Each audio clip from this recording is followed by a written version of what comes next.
Hello once again. I'm Labake from Startup Mentorship Hub, and today we're going to be discussing where we will discuss about buyer persona. So you have started your business and you have few customers, but you're not sure exactly who your ideal buyer is. I mean, people are buying your product, women, men, everybody, but you're not really certain, or you think that you know who your ideal buyer is.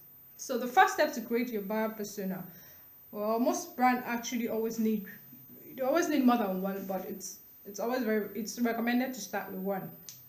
So a buyer persona is simply a representation of your ideal customers, yes, which is developed based on customers' demography and behavior, along with your own understanding of their motivation and challenges. So this mentorship hub is actually supposed to provide content for you to help you run your business. So you learn about, if you have a challenge with your market, you come look at the content and then go back to implement. So the buyer persona is actually a tool or a process that helps you to see way deeper than average and scratch into your buyer's thinking. So you're technically in your buyer's head. Yeah, you're not Ant-Man, but that's fine. So once you get down there, you would uncover certain answers and certain reasons why people actually buy your product. You may even find that the person you thought was your buyer has no interest in considering your proposition.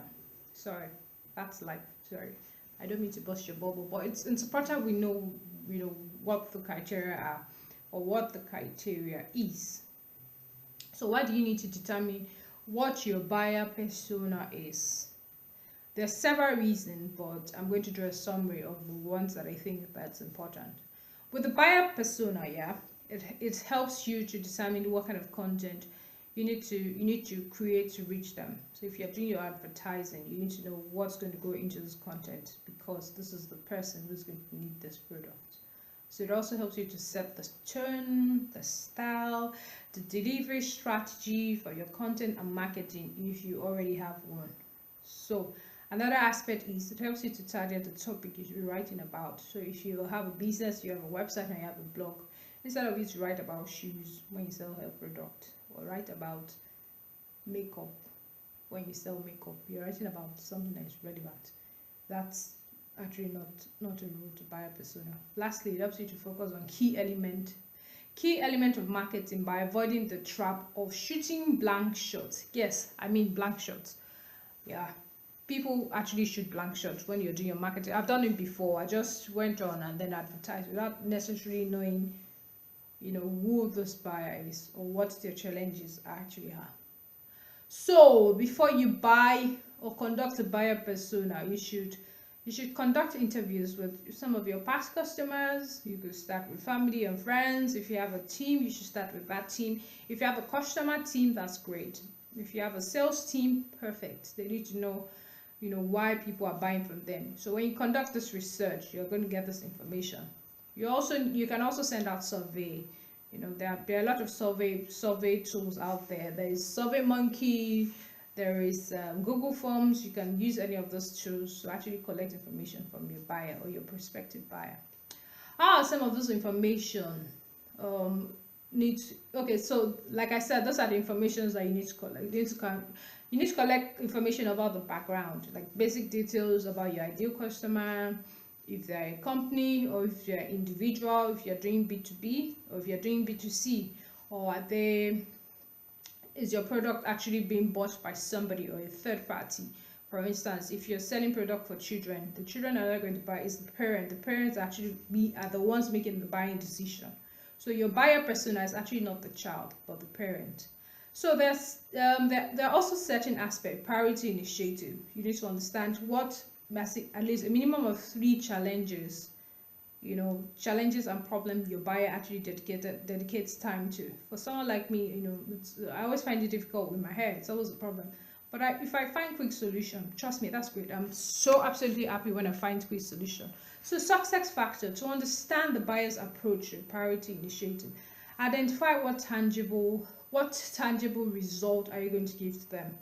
So like I said, tangible result. If I buy your product, will my hair look nicer, or Would my life be better? Would I make more money when I buy a product? All of this are actually included in the buyer persona. Perceived barrier. What could prompt the buyer, to question whether your company or solution is capable of achieving, certain factors or certain success? So you need to know what this barrier and how to overcome them. So if I come to you and say, oh, why should I buy your product? You need to have answers, quick answers. Like, yes, if you buy this product, if you buy my product, this is X result. So if you come on the mentorship hub, you're going to get clarity. That's what we sell. You're going to get accountability because we're going to find you somebody you're going to be accountable to. So rather than, just working without keeping track or having KPIs, we do that for you. So what process does this person follow? Is selecting a solution. Or do I need to order online or come on physical? Is it a physical store? Is it convenient? For someone like me, I like convenient.